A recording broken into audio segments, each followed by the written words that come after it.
Iya, oke. Bisa kok, 1 jam lagi dikirim ya. Bahkan waktu kita awal nikah, kita baru selesai honeymoon, aku malah sibuk kerjain deadline, sampai aku lupa, aku lalai sama tugas aku sebagai seorang istri. Kan bisa di rumah. Bisa sih, cuman lebih fokusan di sini. Dari tadi pagi aku nggak dapat waktu buat berduaan lo sama kamu. Please. 1 jam aku janji. Ya, Yang sabar ya. makasih ya. Ada kalau gitu aku pamit ya. Oh iya, maaf ya ngerepotin. Sekali lagi nih, makasih. Misi.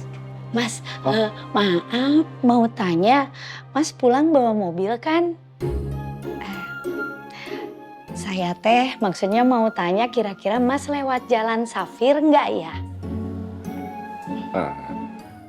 Bibi mau kemana ya?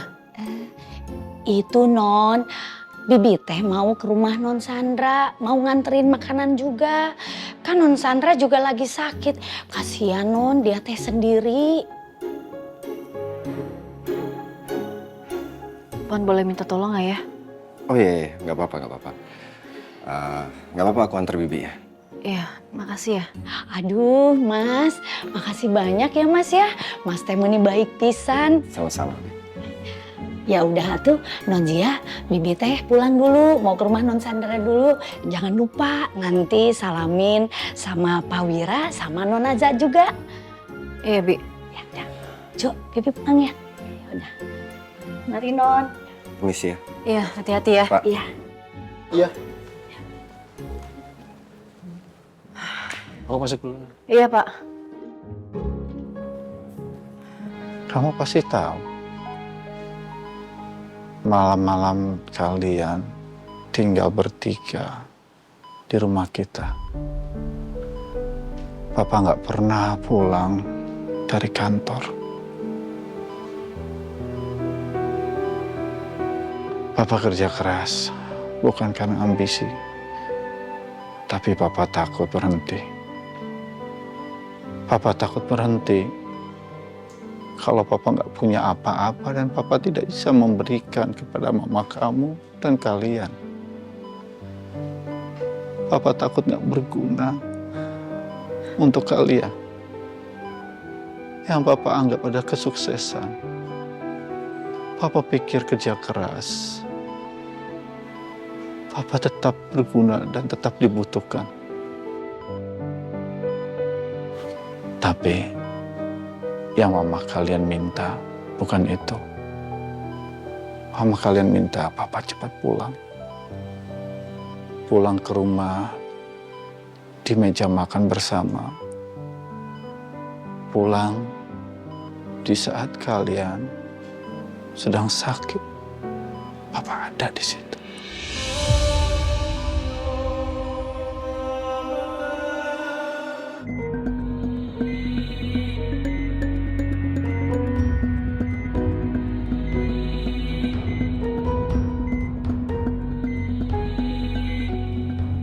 Sejak kapan ya, Zah? Kita jadi kayak gini. Kamu ingat gak? Waktu kecil kamu tuh takut banget sama gelap. Tapi kamu tuh sok-sokan berani supaya aku tuh gak takut. Tapi aku tahu kalau kamu takut. Soal di balik selimut, kamu udah pasti pegang tangan aku supaya kamu tuh gak ketahuan. Dan yang gak aku sangka, pas udah gede, kamu malah suka banget naik gunung. Terus juga kamu suka laut. Padahal kan itu lebih serem daripada gelap, Zah. Tapi kamu bilang ke aku kayak gini, ya ampun Kazi, gunung itu kan tinggi, laut itu kan luas. Jadi nggak mungkin lah kalau misalnya gelap itu lebih lama di sana. Kita juga sering banget rebutan remote TV. Atau enggak baju yang sering kamu pinjem sama aku, terus kamu gak balikin. Atau hal konyol lain lah. Tapi malamnya, kamu pasti bakal datang ke kamar aku. Kamu pura-pura minta minum, padahal aku tahu banget itu cara kamu supaya aku baikan lagi sama kamu. Kamu emang gak pernah minta maaf sama aku. Tapi cara kamu yang selalu berusaha baik-baikin aku, bikin aku gak marah lagi sama kamu, Zah.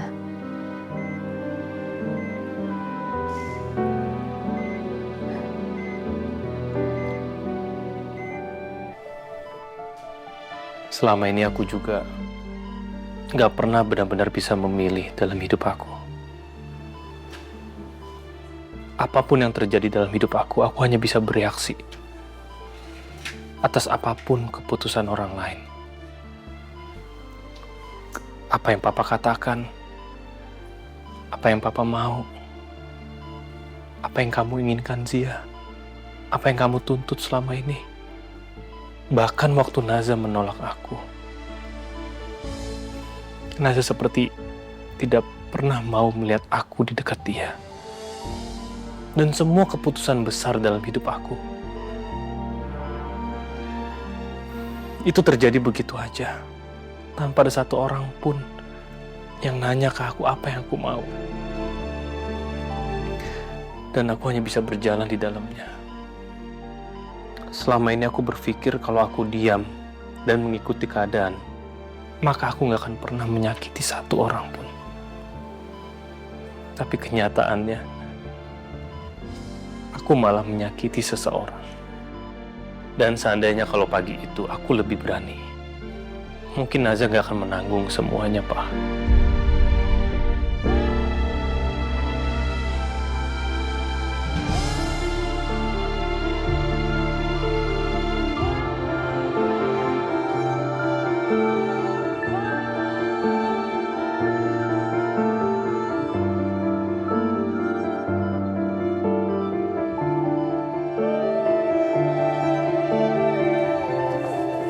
Selamat siang semuanya. Ya, Dok. Ada apa, Dok? Alhamdulillah kondisi pasien Naja berhasil melewati titik paling kritis malam tadi. alhamdulillah.